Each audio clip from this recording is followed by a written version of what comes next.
What's going on, people? This is Shad Harris, and today is another edition of Interviews with the Rebel. And today, I am sitting down with somebody who is the Olivia Pope, the new Olivia Pope of the world. Not just Hampton Roads, but of the world. I see you, that guy. Yeah. She's the person that gave me my first, couple of looks when I was young and broke and dusty. And now I'm living luxurious. Yes, he is. So today I have Miss Kimberly Wimbish. How are you doing? I'm doing good, Shad. I love that introduction. You was never looking broken dusty, because Elle would not let you come out like that. Yeah, I wasn't looking dusty, but I was definitely broke though. You was a little black milk dud though. So how's everything been going, man? Shad, everything has been going good by the grace, honestly. Okay. Me and you, we've been in contact. So, when COVID hit, everything was on a standstill. Right. But things starting to pick back up. Yeah, though. Things starting to pick back up. People realize, look, they need video. They need to tell their stories. So they need us. Right. So, that's been kind of important. It's just been like a never stopping angle to the madness. Okay. So for the people that don't know you, what do you do? Okay, so I feel like you probably get asked that question a lot. Right, because most people say, we talk about it all the time, but most people say I don't do anything. Right. So I tell stories. I like to honestly just sit down like Shad is doing right now and talking to people and getting out their why, their who, and the behind the scenes of what they're doing. So I like to open up the platforms for people to be able to connect to others. I like to bring everything together. Okay. So I like to figure out who you are, connect you with this person, connect you with that organization, and make things happen for you. So I just like to basically tell stories, connect dots, and, get things going. Okay.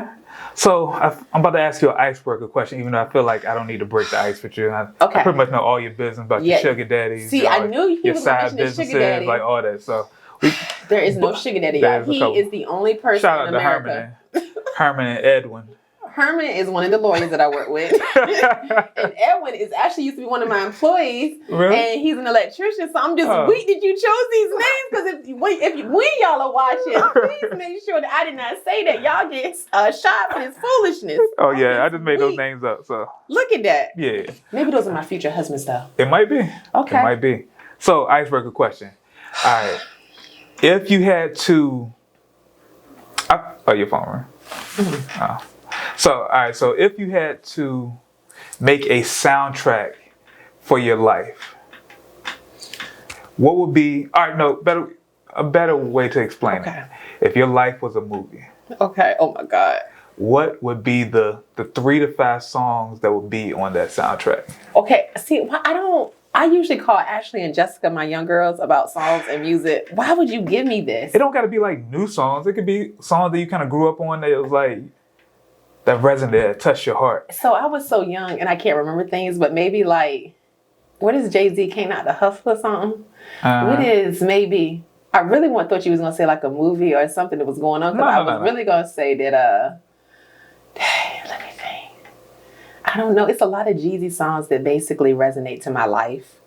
And it's some Rick Ross that resonates to my life. But why can't I think of like the names of this stuff? Like, we're not in the club. I don't have no Kettle One right now or anything. So I can't think of these things. You always want to give me a question. That's an easy question. Make me look.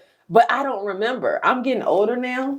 And somehow, some way, my brain is frozen. And I can't go back.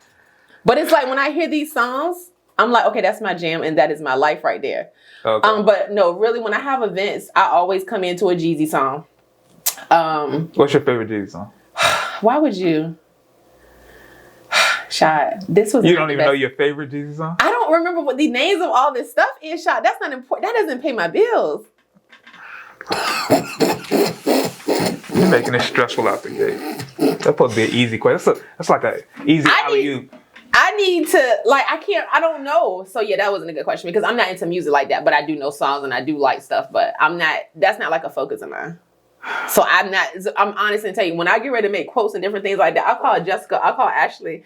I'm like, what's my song? They give me Lil' Kim songs, they give me this song, they give me that. But I mean, it's a lot of songs that probably relate to my life. Because my life is the up and down life. When you started from nothing, you go to the top, you get knocked down a few times, and you come back around, you still here, can't stop, won't stop. I don't know, is that perfect? That's one of your songs, Can't Stop, Won't Stop. Yeah. Puff Daddy, and then Young Gun. So we're going to leave it like that. We'll leave it like that. You're the worst. See how he does me. Yeah. All right, That's why we so. work well together, though, because we can tell people apart. Yeah. So. Yes, shot. What do you feel is... All right, so I'm all over the place. I haven't done this in a couple weeks. That's okay. You're busy. Put them busy. It is busy right Can now. I get my late birthday gift? The Because drink? all this money is coming through. The drink? Well, I don't know. I think I need to get more than a drink now. Shoot. I'm like, Lord, what can I get? What can I get? Let me send you to Louis, Gucci, somebody. Whatever, yeah. All right, so what is the origin story of how you got started? You ain't got to talk about like your lifestyle. As far as like your business, Okay. you know, the stuff that you do now. How did you get So started real quick, basically I started out at DTLR when I was like 21. I started at DTLR, I was a store manager. From that, I started from community outreach. To that, I went to marketing director. So working in the marketing, community outreach, store manager, things like that, just being in the community, getting engaged, getting involved. Quick story, you know, it's always a trial and tribulation. Got in a car accident. Myself and my sales associate was out of work for like a year. A lot of the actual customers were calling me because I was looking out for them, making sure that when they had events in the neighborhoods, in the communities, we were donating, we would pull the truck up. And so I was starting to do events. People were asking me to host events, put events together, and I realized like I really love doing events. So I went to TCC. From TCC, I started from doing the breast cancer event every year to the heartbeat gala every year to getting engaged with activism, getting engaged with small community, grassroots, politics. And then I just realized like, hold on, Kim, fast forward. This is really what your passion is and what you were ultimately supposed to do. And I realized I needed to do it for myself and for others. And so I went ahead and established a brand and a name and put it out there on paperwork and made it official. Okay. So let's talk about the events for a second. I know for a couple years you was like pretty heavy in doing like your own events.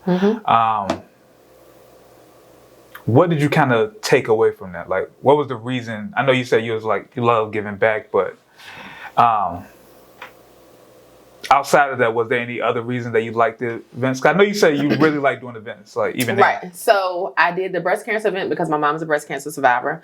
My grandmother, she died from a heart attack in her sleep. So I started researching about heart disease and how it affects the Black women in the community. So I felt we needed to bring awareness because I did not see that many African Americans speaking about it. I saw a lot of others speaking about it, but nothing really for our platform. One of my best friends, she has lupus, very, very high-end lupus, and lupus there's no cure. So I felt like we need to bring awareness to that.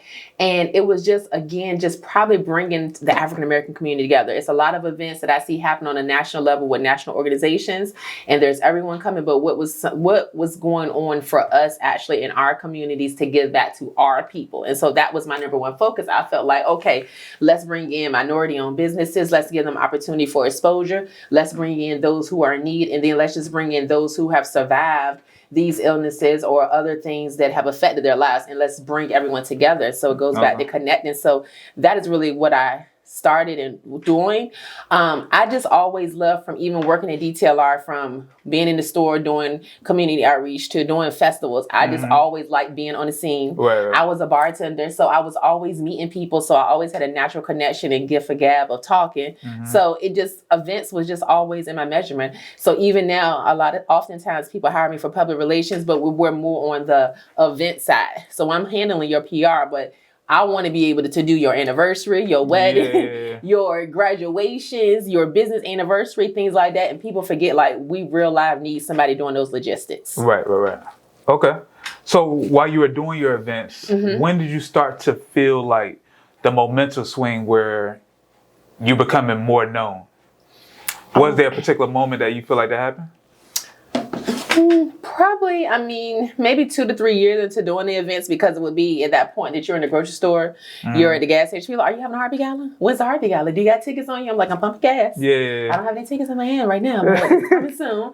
Or people, oh, sorry, y'all see earrings too heavy. People would realize and think and ask about the breast cancer event, because there was a big breast cancer walk and things like that. But they're like, okay, we like going to Dave & Buster's. Yeah. We like going to Chick-fil-A, and we like that exposure. So I realized, like, hey, we need to really keep it on a grassroots level. And that's something that I wasn't accustomed to. We were always accustomed to doing things on a national level. So the grassroots was a little bit more effective. And when you actually finish doing an event, and Shad, people contact you with their personal stories and say how you like kind of changed their lives, or you impacted them, or they were able to come out and tell and share with others, or if they come into a room, they're not the only person with breast cancer or heart disease, and they see other people, now they're making connections. So now they have resources and tools to go back and build their own networks. So it's really was just something that was accommodating for everyone. And then I was able to bring in people like you, people like me, other people who had resources and services that people would have never had an opportunity to meet. So to me, it was just a huge networking platform that also helped, lift up the community. Okay. So as far as doing events, like you used to have like some pretty big events, especially like the Heartbeat Galas and stuff like that. So what do you feel like is the key to having a successful event? You better have a budget. That's what most people don't realize. They think that people are just going to come and buy tickets. Right. No, they're not. Yeah. You have to have an actual strategy, a budget of what you're going to do, who you're going to bring in, who may do in-kind sponsorships, who may sponsor, and you have to have everything just aligned and organized. And so that was all a learning process. And so you have to think, myself, when I started doing events, I did events with no budget, not knowing, just praying to God every day that somebody was going to show up and everything would work out. And it did work out because I was doing his work. So it worked out for me. But oftentimes when I speak with people and they want to hire me, they're like, okay, well, we're going to hire you because we want to do this. And I'm like, okay, here's my price. And then I'm like, but you need to have your budget for your event. They're like, hold on, that's not together. I'm like, no. Because you have to pay for a venue. My price is my price. Right, my price is my price, but you have to get your venue. You have to get your marketing materials. You have to get your decor. Right. We have to have, security. We have to have logistics day of. It's a lot of moving parts. And so that is something that I had to learn too, because I'm just thinking like people were popping up doing events because I wasn't behind the scenes on events before. Right. And I was used to being at DTLR where they said, okay, here's the budget. Here's what you got to do. Go ahead and do it. So now, having to train and teach other people about, okay, this is whoever's going to be in charge, whether that's your event coordinator, but then you also have to have your marketing budget. You have to have your decor budget. You have to have your catering budget. People are like, whoo. I'm like, yeah, you can walk into a nice event easy in the low 10,000s and for something small and, not even thinking that you're going to make a profit or be able to donate to whatever your cause is. Right. But it also gives you exposure to who you are and what you represent. Okay. So you mentioned exposure. What is the best way to get exposure off of an event? I think the best way to get exposure off the event, of course, at the event, you need to make sure that the people know who you are and who threw the event. Right. So somehow, some way, you need to market yourself at that event. So I don't know, you may have some type of program where at the end there's a welcome note, or there's a note that's at the end, a note saying thank you. You want to follow up with your vendors and your people after the event. You want to make sure that you have the email contact so you can send out pictures so people can post and talk about it. And you just want to walk around your event and shake hands with people. Like, you really would not know and understand how many people. So make sure they know who you are. Know who you are. Yeah. Because you would not know how many people are lined up and waiting for you to walk to them and take a picture with them. Never knew how important it was. I'm like, okay, I need to make sure that I am tight and right, because people be picture ready, and you'll be quickly trying to get a picture, and then you'll see it later, and you'll be like, ooh, hold on. So now I'm like, hold on, let me see these angles, let me see this picture, take about 5, 10, let me see your phone, let me delete these that I don't want, and then you can post. So yeah, definitely you have to don't be the celebrity of the event. Bring in a celebrity, okay? You need to be boots on the ground and talk to people, because you got to think about it. If somebody's buying a ticket to support you or your event or the cause, they still want to connect to you. And so that opens up doors, because when they see what you're doing and they believe in the mission, then you may not know, they may be your next big donor, or they may want to be a part, or they may have something that they can bring to the table or resource for you. So you just want to make sure that you have that time to speak to individuals. You want to make sure that you are heavily marketed throughout the event so people know who put the event together, what company, and things like that. And that's what people, a lot of times, if you're giving huge sponsorships to other companies and organizations, they don't know. They could assume this is that particular organization's event, but no, they're just a sponsor. So you want to make sure that, you have to kind of come out your shell, talk to people, and let them know, hey, y'all, this is me. How long did it take you to come out your shell? Because I know when you first started, you was like trying to be fake shy and whatnot. Yeah, because I always wanted other people, because I'm a behind the scenes person. So I always wanted other people to be important and to have relationships and conversations with people. To me, I was good because I was already doing what I was meant to do, was the event. So I'm the type of person still now to this day, if it comes to me, it comes to me. You know, if it comes, it comes. I don't know. I just don't like being out there. I feel like, you know, But you're out there, though. Yeah, but that's because of my work, though. And so when your work kind of speaks for itself and people kind of know certain things happen, they're like, okay, where's Kim? We know her little stuff going to show up somewhere. We know she got to be. I really like moving like that, honestly. I mean, honestly, the word of mouth to me. And I understand and I know where I want to go and where I'm trying to go. And I know, you know, the future is bright. And so I probably do need to start telling more about what I do and who I work with and things like that. But I just feel like when you get to a certain clientele, people, and organizations, those individuals that you work with, as long as you're doing a good job, they're going to take you to the next person or company that is just like them. Right. That'll give you where you're not having to try to hustle and bustle these little things. Right. Okay, because we're definitely going to talk about that. I know we are. Yeah. Hey, y'all. All right, so you went from doing events to start to slowly get into, how would you describe it? I can say political stuff, but more... help me out. What's the word for it? What I mean, probably more grassroots and politics and working on elections. Politics stuff. Because what we realized and what I didn't even recognize is that basically the politicians need us. They need grassroots, and so they most of the time they're not connected to the community. Right. So, question: was there a thought process of like, all right, this is kind of where I want to go to next, or was it just a gradual, like, you doing these events, you meeting people, and they're like, yo, we kind of need your services? Yeah, so what would end up happening is I'm always on the move and looking for the next up and coming. So I don't want to go with the people who have already been there for 7,000 years and they're not leaving. And why is that? Because they don't want to, they're not accustomed to taking in new rules and regulations and, you know, working with new identities. They're used to the same old thing they've been doing. It's worked for them, but they're not focused on the future and bringing in, you know, the new creatives and other ways of doing things. So I always looked at the new politicians who were young, hungry, that were on the ground, who were fighting for us. Trying to do something new and different. Yeah. And so what I would end up doing is inviting them to the event. And say, hey, here's an opportunity for a platform. You're up for election or you're running, so you might as well come and speak. It's a great cause. It's grassroots. It's the actual community. So why wouldn't you want to come in front of 1,000 voters for free? They're like, hold on, I can speak to 1,000 people. I'm like, yeah, come on. So it worked out in their benefit. And so that is how it kind of lined up. Okay, hold on. We have a little bit of respect for this young lady because she's got 500 to 1,000 people in the building. We can speak for 5 or 10 minutes. They can remember our face. We can get our name in the program. Oh, yeah, we'll be there.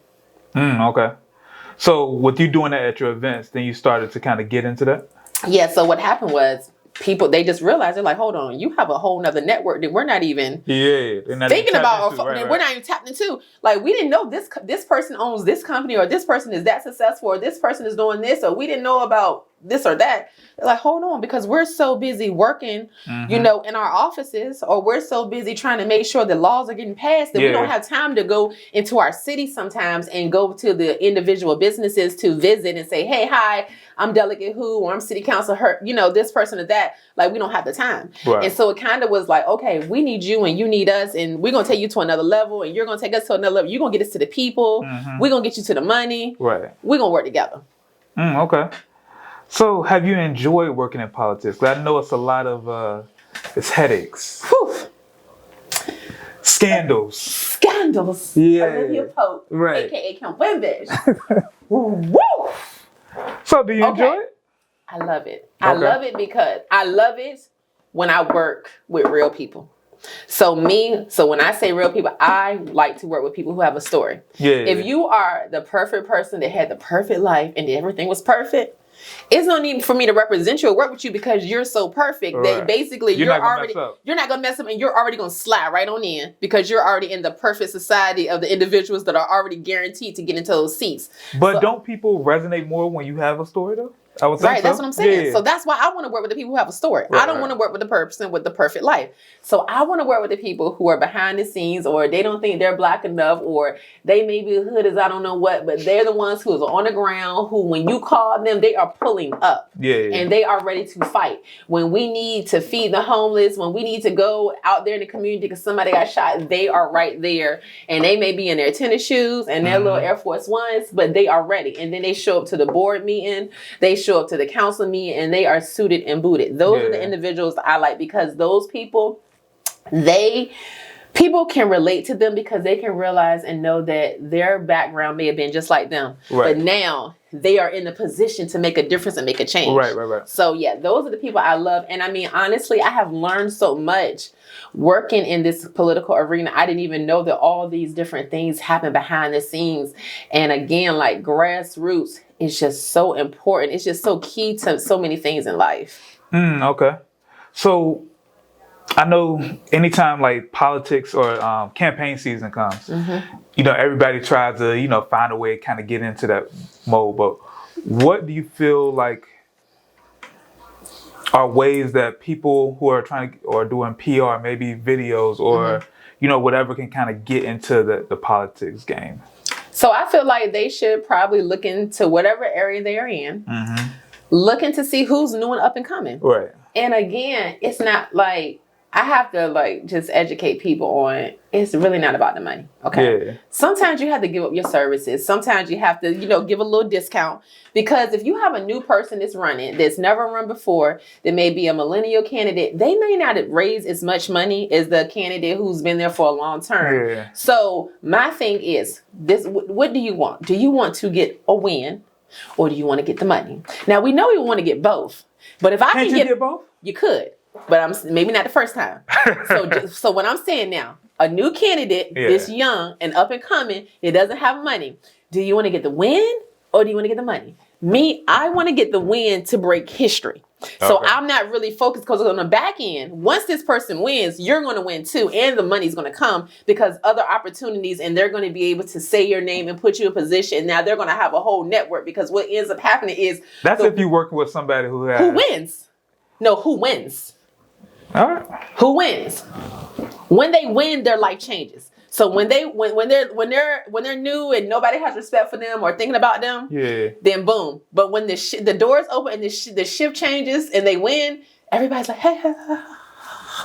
That's what happens, Shot. And then you can start getting to. You need them. I know they're too heavy, Shot. It's okay. They're my red earrings. I love them. And I'm over here with this little jacket on. It's probably the leather and the red. So no, Shot, no. You want to get to the win first to help the person out, because then now you have a track record of saying, right. You work with winners. I work with winners. Yeah. So then when you talk to other people or the elders who have been in a long time, they're like, hold on now. You did such and such. Yeah, you did such. Yeah, and that person won. Oh yeah, so then you can go ahead and say, hey, these are what my services are. Okay. Because the thing about it is, and then also if you are changing or you're somebody who's involved in your community, then guess what? You're impacting your community too. Right. So it's a double win pretty much. It's a double win pretty much. And then pretty much if you are working with someone who's good and humble and a good person, by the time and it's almost election day, by the end, numbers will start coming in. People will really start advocating and promoting who they are going for. Yeah. So money may start shifting to that person. And then that person say, you know what? You did you were on the ground for me. You looked out for me. You made sure I was visible. You did this and you do that. Here, I got some campaign money now. Let me pay you. Okay. But now, for these individuals, politicians and people who want to come in and we know that you have money. We know that you can pay. Money out the gate. Right. Some people have money. Some people got money out the gate and like, yo, you should do it for the look. And I'm like, I'm cool. Yeah, and because what's the look? See, that's what I'm saying. Am I building you up? If I'm building you up, yeah, that is for the look, and we're gonna get a win. Yeah. But if you're already established, like, no, the look is I'm the look and you're the look, and you need to pay me with the checkbook. Right. So yeah, don't let these the ones who've been doing this for a long time come in and try to hoodwink you. Because they would definitely do that. Yes, they will. And then guess what though? When you work that campaign and you have that win on them, they're like, Lord, I should have went with Shad. I should have went with Kim. That's what they end up saying, Shad. Yeah, I know. I definitely know. Because I remember one time we was talking about somebody with just people be playing about these campaigns. A lot of people be playing. And I think, for real, honestly, Shad, most of these individuals, they don't really know the behind the scenes of what's really going on. Yeah. And that's what I be having to explain. Even when we work together, I have to tell people, okay, just because this man comes and takes a video for 5 minutes, right? Mm-hmm. Y'all don't understand how long he's editing. Right. You don't understand how long he's trying to add this, take this, delete this, make sure the angle's right, do this, do that. So that could be another 15 to 25 hours of work. And individuals is charging maybe about $75 to $150 an hour or more. So therefore, by the time you pay for the person to come to the actual place, then you add on the editing hours and post-production, pre-production, whatever y'all do, this could be a whole nother ticket. So you can't give me $50 or $100 and say, you should just do this for me, because no, you couldn't do that. Because if you want to do it, you need to do it on your cell phone. Right. And so I definitely understand. And so that's why I feel like what people need to do nowadays is you realize when you have that first initial consultation, you probably need to really break down the behind the scenes for them. Because, and that's what I have realized now, that the people that I work with who pay me what I need to get paid for my services, my hours behind the scenes, they real live know what I'm doing. Because I think people thought that we probably just show up, we do this, we make this happen. But no, I had to call 100 people to get here. You know, I had to make sure that we had the hair and makeup, the photographer, the videographer. I had to make sure the news was here. That was behind the scenes work. This just didn't happen in 10 minutes. So you need to get billed for everything that was done before, now while we're here, and then everything's going to happen after. That makes sense. Because I've definitely been there where people try not to pay you what you feel like you're worth. And then it's like, I think I'm cool on this. Because then you feel kind of like disrespected. Yeah, it will give you a level of feeling disrespected. And especially what, really hurts you and makes you feel disrespected is when you know they got money. I feel like you got money. I'm like, where's Royce is that outside? Did you walk in here with Chanel, Louis, Gucci, Prada, and Versace on? And you say, hold on, how much is the tab? I can't do that right now. I'm going to holler back at you. I'm like, you've paid for me 7,000 times with all that you have on. Right. But that's a whole nother conversation. They just don't know, Shy. I'm telling you, they just don't know. But when you get to the right people, like you're working with the right people now, and you get the right clients, they're like, okay, is that all? I'm like, well, you can give me a bonus.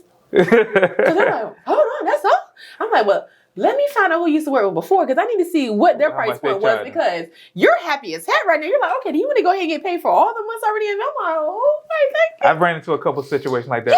I gave somebody a price, and they're like, oh, I thought it was going to be a little bit more. And they're like, damn, I should have charged more. So now I charge more. So, that's what's up.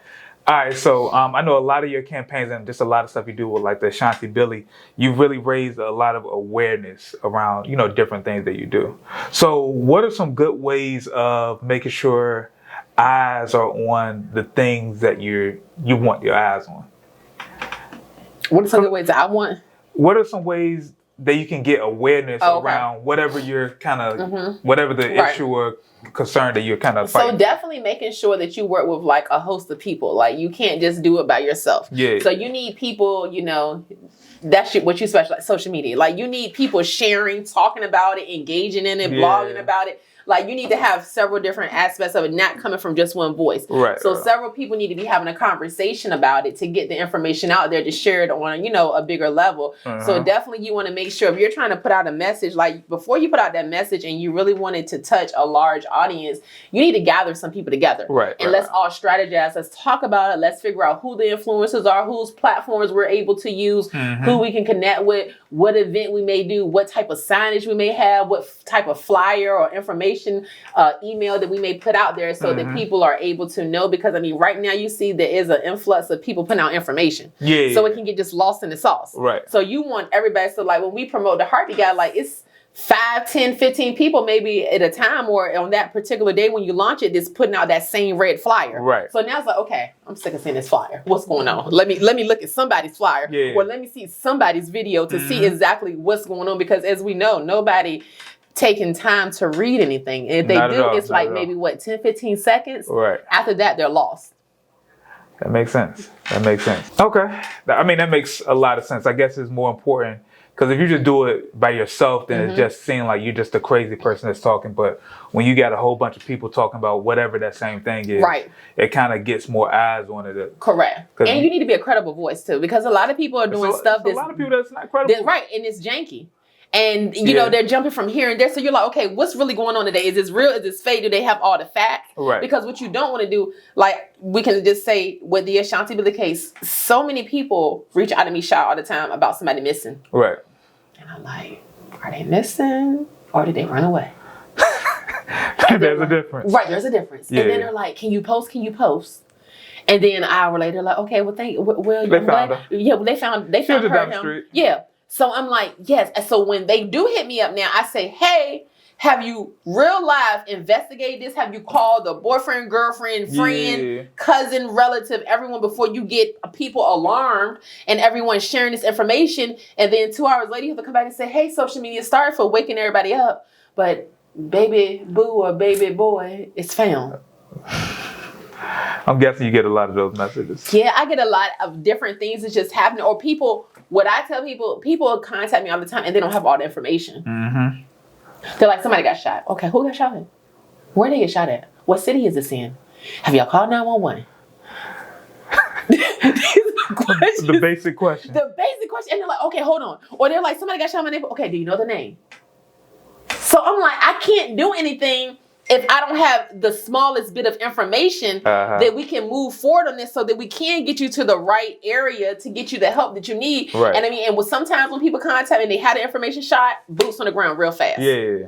Real fast. They give me the right information. I'm like, do you have a lawyer? No, you don't have a lawyer. Okay, let me refer you to a lawyer because you're going to need a lawyer. Yeah. Do you have a spokesperson? Okay, boom. Do you want to secure me for your services or do you want to secure someone else? Or do you have a family or person in your family that you want to speak on your behalf? What do you want to do? Right. Are you ready to meet right now? Because we have to move fast on this. Because sometimes what I have seen is that oftentimes it's the friend of the friend of the friend or the cousin that's no longer talking to the family, but something happened that they see and the mom or the daddy don't even talk to you. So it's all mixed up. So I'm like, are you the person that we should be able to talk to? Because if you're not that person, you've now wasted 10 or 15 minutes of this person's life because I'm talking to the wrong individual. So I'm like, are you like the spokesperson for the family? So it's a lot of moving parts because you just want to put out information out there. Yeah, because you don't want to put out information out there. And then again, too, like, Shad, you taught me about this about engagement. I don't want to keep putting out the same content and then people unfollow me. So I put up every single day somebody's missing. Shad, no one's going to, they're going to follow me because they're going to be like, hold on now. Is this like the Missing Child Network, social media page? Or is this Kim Wimbish that's doing something that's in the community or public relations work? And these are the particular cases that she's working on. Right. Okay. So that does sound like a lot. Have your facts and information. Shad, just like we would contact you. You know, we talked about this and people they'd be like, yeah, I want to get some work done. Okay, what kind of work do you want to get done? What do you want to know? People don't know. Yeah. People don't know. I just received 3 text messages about something like that, so I get it. Yeah. Okay. So just know what you know. So recently, I feel like you started to kind of transition. I mean, you're still doing the politics, so it's not really transition, but you also starting to do a little bit more corporate stuff. Mm-hmm. How does that work out for you as far as like? I like corporate because again, corporate realizes that most of the individuals in corporate have been there for 25 plus years. Yeah. And so these people are secured and paid. That's what I can say. Yeah. They are secured and paid. And that's the level that you want to be on in life. So I'm happy for them. Yeah. But I'm even more happy about when they realize that they have lost their connection to the community. Okay. And they have the government funds and the funding to be able to bring in someone on a subcontract. Right. So I definitely love that space. And then again, everything that I learned was kind of self-taught. Okay. So basically, like I told you, I transitioned from DTLR, working in retail, bartending to representing politicians. Like, come on, who taught me this? Yeah. Who taught me this? I went to school when I got my degree in marketing from Norfolk State University. But that was late in the game. So I had already started my business. Yeah, I was already kind of established. So I went there and I got that degree. Now I'm at George Washington University. Will graduate this year with my master's in strategic public relations. So a lot of things, when I look what I was doing in 2013 to what I'm doing in 2021, I'm like, whew. How did you make it, baby girl? Because the things that I'm learning now or the things that I'm putting together, I'm like, whew, this is a much easier concept. This is a much easier process for me to get things done. Right. So I really love the corporate space because it has a little bit more longevity. Yeah, definitely. The pay is exceptionally well. Consistent paychecks. You never have to worry about somebody saying that their accountant forgot to process the payroll. Right. Or you never have to worry about somebody saying the bank was closed. You know that money coming in.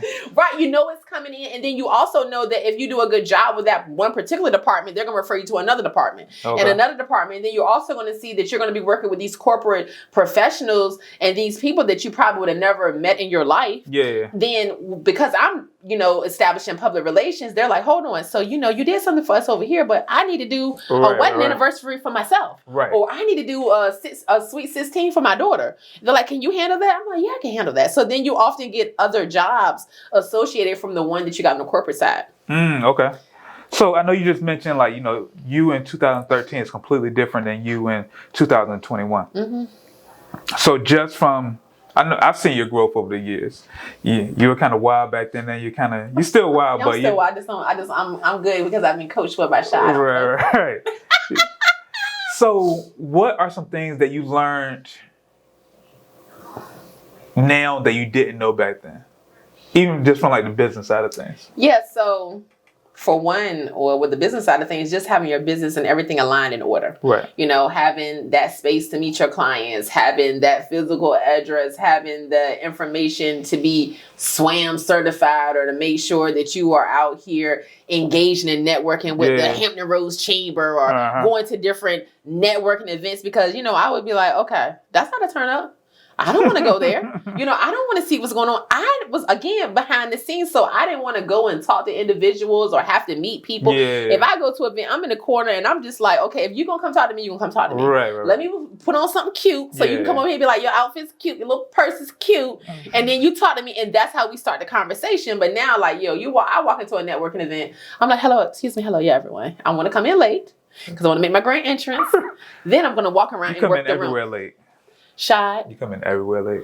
Except for the day you're actually on time. That's because I was down the street.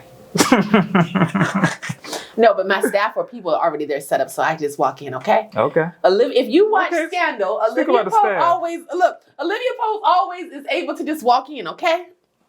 No, but corporate and changing, it has been so beneficial to my life. It has been so beneficial to my life. I mean, because now I'm just able to bring in other individuals, help them get started into whatever field they want to get started. I'm always looking for the newest person who's trying to do something, to just provide them with the opportunity. Because you got to think, even people like yourself, you're so established now that you have so many big projects you're doing. I can't call you and be like, can you come show up here right here? Because you're already booked in business. Right. So it's a platform, even like you're searching for an intern. It's a platform for us to help other individuals and bringing them into those factors. So, hey, if you have a corporate contract and we're over here working on corporate side, but you have some interns from Norfolk State or ODU and you're bringing them to the corporate entity to do some work, they're like, hold on, who are these young people? Oh, yeah, they go to Norfolk State, they're going to graduate. You may be putting a person in a position to get a corporate job. And so that is why I really love working in the corporate space, because I'm networking for myself, but I'm also networking for the young people, the other individuals who may just need that opportunity or a chance to do something different. And just being able to go to George Washington University, a PWI, from the experience that I had at Norfolk State University, at HBCU, I feel like those two bridges right there coming together has really... HWCU. Huh? HWCU. What's the HWCU? Historically White University. Oh, that's what y'all call those things now? Yeah. Who shifted and called it that? I just made it up. Oh, you just made it up. Okay, well, yeah, I would really love probably to call GWU or HWCU, because... Sounds more prestigious. It sounds a little bit more prestigious, but I'll stick with the PWI. I paid a lot of money for this little degree over here that I'm about to get. But no, I have learned. So even now, what I'm doing here in the 757 Hampton Roads area, and I'm praying, one day that, I will be able to flourish and be in a lot of different states and cities. But when I look at other marketing agencies and things like that, and speakers who have come to my class, they're killing it. Yeah. They're doing huge, big things, but they're in a big city, though. They're in D.C., they're in New York, they're in Maryland, they're in Atlanta. So they can get those good contracts where people understand what they need to do to be who they want to be. When you're down here, you kind of have to coach people on what they should be doing. What they should be doing. And that's what I was saying. So that's why I was telling you, Shy, now I really realize when you meet with me or you want to hire me, I'm breaking down what's really going on. You can get, so it's easier to say, hey, I charge $250 an hour and I'm going to work for you for 25 hours a month. And this is what you're going to get. They're like, oh, okay. But if I say, hey, I charge $5,000 a month, and you're like, oh yeah, we'll call you that. No, we'll give you a breakdown, because I'm, basically we're like a lawyer. We're changing your life. We're documenting things and we're working behind the scenes. So this is like an hourly job. We're just not clocking in. Yeah. Okay. So let's kind of transition the conversation a little bit. So I feel like the saying that you got to spend money to make money is very true. Yes. So what is something that you spent money on that has led to like the biggest return? I would say,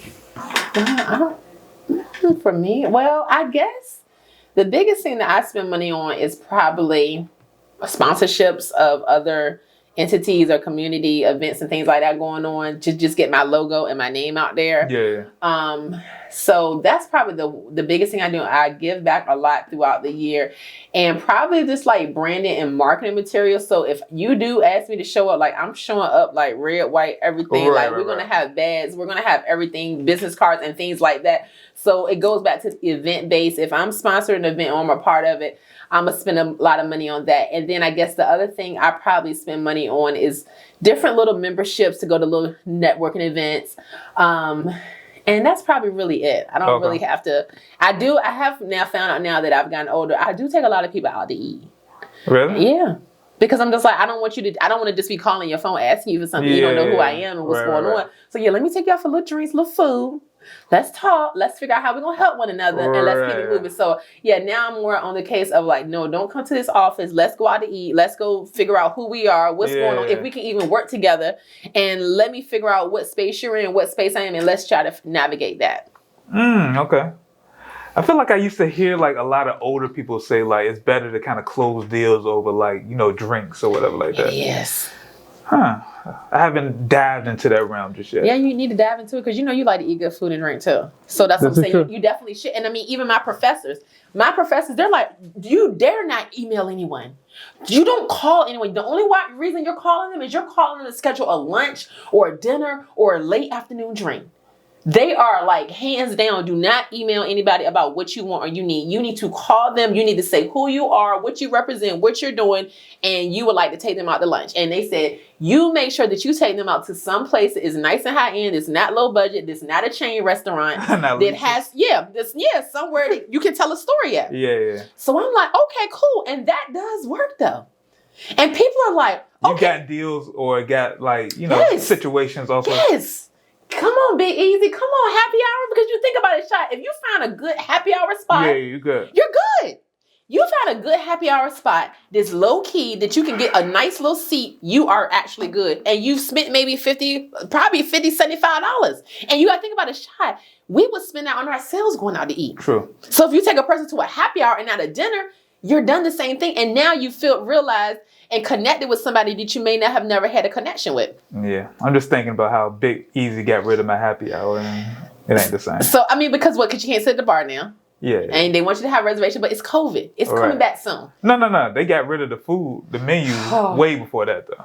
Like last year around this time. Well, I think that's because they had to transition and they lost one of the best chefs ever, so I don't know. Yeah. But it's still it's other happy hours though. Not like Big Easy. I know that was the happy hour. Happy hour seafood. Good gracious. It was great. It was great. Okay. Yeah, take people out. Yeah. Okay. I'm gonna start doing that. Yes. All right. So as we start to wrap up this conversation, one of my last questions is, what advice would you give to somebody young who wants to be the next Kim Wimbish?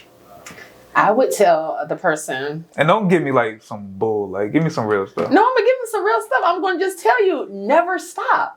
Don't stop. Don't quit. Don't listen to all the naysayers that are going to try to string you on to do something different, to stop what you're doing, to say, oh my goodness, you should get a job. You shouldn't do this. You shouldn't do that. You shouldn't work with this person. You shouldn't give that person an opportunity. Do what you feel in your heart and what is best for you. It will all come around. Everything that I have done vague. Comes around. That's very vague. That is not vague, Shy. What do you want me to do? Tell people to turn up and shut up? So, all right, a better question. What advice would you give somebody on what their first move should be? Their first move, if they want to do what I'm doing? Yeah. Oh my God. Well, somebody actually reached out to me and said that, okay, so somebody actually reached out to me and asked me about they want to do public relations. And I was like, okay, what do you specialize? What is your niche in public relations? Right. What do you like doing? Because I said, I'm going to tell you right now, I don't like to write anything. Yeah. So I'm the type of person, I know what needs to be told. Yeah. And I know what needs to be done. Mm-hmm. But do I like writing press releases? No, I don't. but I will, because I Yeah. know that's how I have to get the story out. So I was asking the individual, what do you like to do? They was like, well, Kim, I always volunteer for your events, so I like doing events. I said, well, what you need to look into, instead of looking into PR, and I'm not discouraging you, I'm not hating on you, because I don't want people to think if you ask me about it, I'm hating. No, I'm just trying to get, because it's a wide spectrum of what you do in public relations. So you have to figure out, like, what exactly are you specializing in?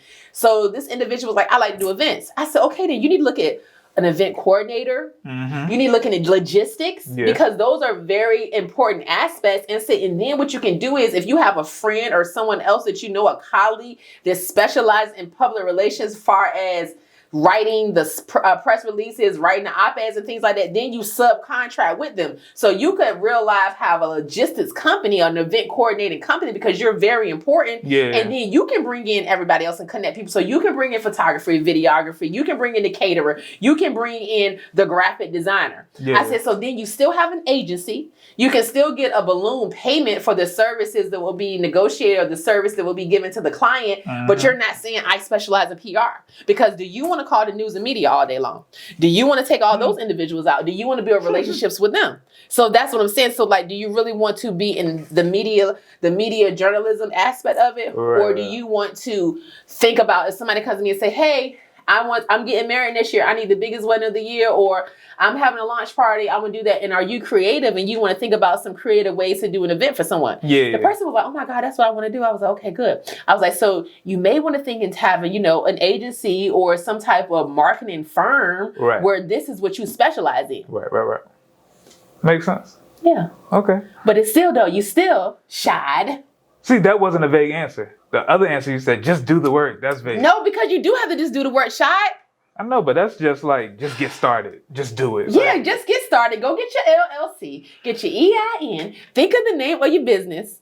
And then get started. Everything else will come together, Shy. You already know this is a hustle and a bustle. Oh, no, I get that. It's a hustle and a bustle, but no, you really want to specialize and think about what you like to do. Okay. So all of the things I like to do, I like telling stories. I like getting people seen. So boom, I can do that. But I also like helping change like people's lives and their family. Like I like being a part of their family. So with public relations, you realize that's the type of like relationship, you know how they're always like, okay, we're just doing business. Yeah. But when you do PR, you're like almost in these people's families. Right. Because you know everything about them. Yeah. So when it's Valentine's Day and the husband's calling me like, Kim, what do you think my wife wants? I'm going to make sure I'm going to make sure she get a good gift. That's just what it is. Yeah. You know what I'm saying? Or my client, she calls and say, hey, my husband's retirement. I want to make sure that I give the best retirement party ever for this individual. Right. So you get connected to the kids, you get connected to the dogs, the pets, everything that's in the family. So that's, a broader aspect of public relations. Okay. That was a better answer. Okay. Thank you for that. Thank you for showing up. Only I can put up with Shad Harris. Whatever. All right, so what's next for you? What's on the horizon? I know So what's next is COVID kind of messed up events. So you can't really COVID kind of messed up. Everything's virtual right now. And, a lot of... So trash. Yeah. A lot of clients and individuals I know, were going to be launching things. They were going to have ribbon cuttings. There were going to be grand openings. There were going to be events and parties and just everything, social gatherings, but none of that's happening right now. Right. So just waiting on that. May 2021, your girl will be graduating. So can I get a video? I need to get a video like, good gracious. Yes, graduation video. You so already got a whole video team. I mean, they can make that happen. No, I have a multitude of people. I don't have a video team. I work with a whole lot of individuals, whoever's ready and not busy for me. Shoot, but I need a video shot. I'm telling you now, in this month, that all the way in May, I need a video. Shoot, I need all y'all to come together. Everybody's booked and busy. Can't nobody do nothing for me. See, that's ridiculous. I just feel some type of way. No, I do need some. That's why I was going to ask you, but we'll talk about it offline though. Yeah. But no, so graduation's coming up. I mean, and still working. I mean, my ultimate goal, what I want to do is what I hope to be able to accomplish, one day soon. I want to be an adjunct professor. So I want to be able to get into the space of, I would love to go back to Norfolk State University and, just help the young people figure out exactly what they want to do in public relations and marketing, because there's so many different aspects to this. There's so many different fields that you can get into with doing this. So I want to be able to help them. I want to give them real life agency experience. Yeah. So I would like to do that. And I just want to be able to continue to be successful and meet new people, network, work with other individuals, and just, socialize and connect, because that's what I do. You're the connector. You're I you're try the to plug. connect things. I pray that I am, and I continue to want to be. So I just look. I want people to plug me into. I be plugging in everybody. I'm like, Lord, can somebody plug me into? Goodness gracious. Okay. All right, so where can people find you? We've been talking for like 45 minutes. Okay, great. Y'all can find me on social media. I am Kim Wimbish PR on Instagram. On Facebook, Kim Wimbish. LinkedIn, Facebook. Also, my business page is KMK Productions, Kimberly Wimbish. I'm just out here. Look for me. Say hi. Hit me up. I can take you out to lunch if you got something that we can work and talk about. She ain't Let's gonna just take do y'all. it. I will. She's not gonna take Lunch or y'all out happy for real. hour. Lunch or happy hour. We can do it. Let's go. Whatever. I got a budget for it. All right, well, Kim, I definitely appreciate you coming. You know, it's been a while. I feel like we're supposed to have one of these conversations a while ago. Yes, it was a good conversation. Yeah, and it's finally happened. So Yes. I appreciate you coming through. Yes, I'm so excited. And even though my earrings came off, but I still got the red wall behind me. Thank you. All right, you guys. Thank you for checking out this episode. Thank you for, staying informed of all the craziness and all the shenanigans that Kim has going on, because by just following her on social media, it'll drive you crazy. So once again, I'm Shad Harris, and you guys stay safe, stay Rona free, but keep creating, keep shooting, and you guys have a good one.